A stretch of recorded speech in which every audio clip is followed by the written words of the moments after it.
Okay, so Washington Post, right? Oh, that's right, because the article was basically saying how, sad it was that the unions were suffering. One of the things was, oh my gosh, one of the unions, they even had to decrease the price of their annual dues to try to get more members. I mean, dropping their price to make it competitive, that was, I mean, shocking to me that actually, the whole free market thing was kind of, working. And it was so sad. They were at a hall where where there's a meeting, and she was saying normally there's a whole bunch of people here, and it's so sad there's nobody here. I can't even I can't even pretend to be sad about that. I think it's awesome. Public sector union membership has dropped like a stone. And I would love to have Andy talk about this because Andy was in Wisconsin. And Andy, weren't you there when you were, in fact, a liberal?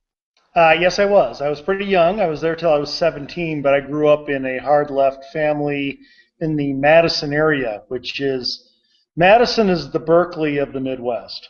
Well, is it Didn't the its birthplace nickname of American conservatism, I mean, communism or something? wasn't its nickname Mad City? Yeah, Madtown is what they mainly call it.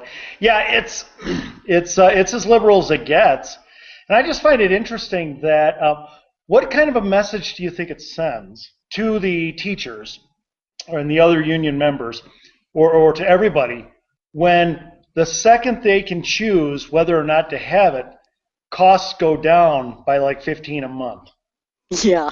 like from like 51 to I forget exactly how much, 15 $17 a month. It was a big drop, like 30% drop in their fees, something like that.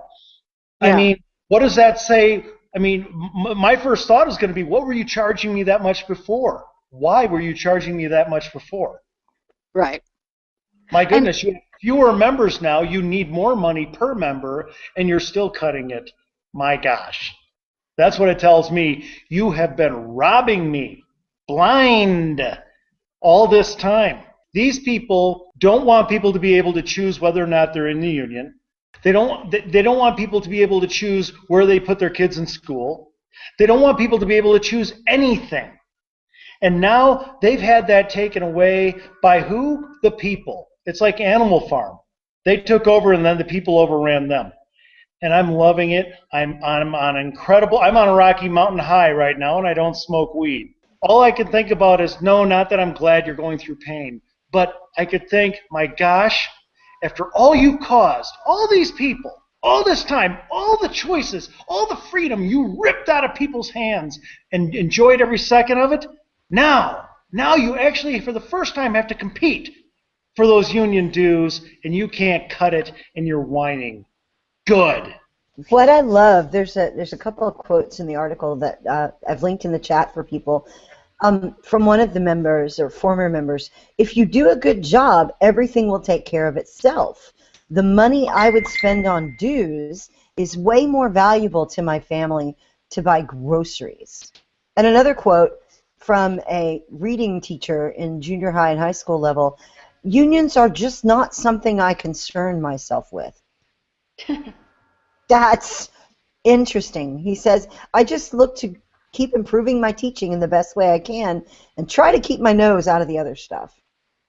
You know, wow. So all of those days of parents who had to figure out something to do with their children because the teachers had closed down the schools, and all of the taxpayer dollars that had to be spent to clean up after the destruction that these teachers wrought there in Madison during all of the strikes and everything, and how super serious it was the end of the world.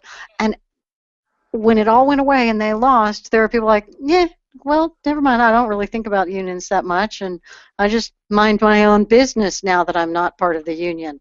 So is he saying that the unions are Batinskis and they're nosy Nellies and they're trying to control people? Well, Maybe? I would think so, and I thought it was really telling at the end of the article where it was describing the conversation that was going on at this union meeting. They were trying to get teachers to respond about health care, and they couldn't even get the teachers to send back a survey. So that tells me that they just don't care. But also at the very end, one of them was saying that we have to walk, that's why we had to walk out, that's why we had to bang our fists on the table, because that's the only way we get our way. That's the only way people listen. And I just loved this comment that this teacher made. And she goes, sometimes I think that's why they came after us, because they thought these teachers were too demanding. And I think maybe, just maybe, now that the government isn't forcing people to join the unions are going to have to rethink some of their tactics and start exercising some manners.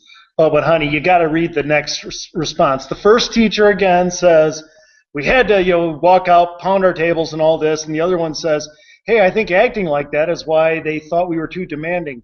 Please give the response of the first teacher to that one. She said, no, we have to fight. It's for our students.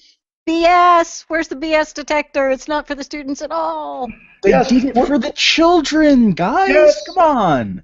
They did it for the children. I would have used the gong sound effect, but I didn't want to go over the budget. Folks, we have to keep in mind the reason they derailed in Wisconsin is because people saw them on TV and saw what they were like. They were mobs. These liberal broadcasters are starting to look like the Democrat congressional bench. Thin. I mean, when I was growing up, Democrats were all the rage. They were everywhere. They were super popular, both on TV and they had a deep bench. They had 20 candidates coming for every one. Now they got nothing. I mean, my goodness, I'm hearing crickets down the line.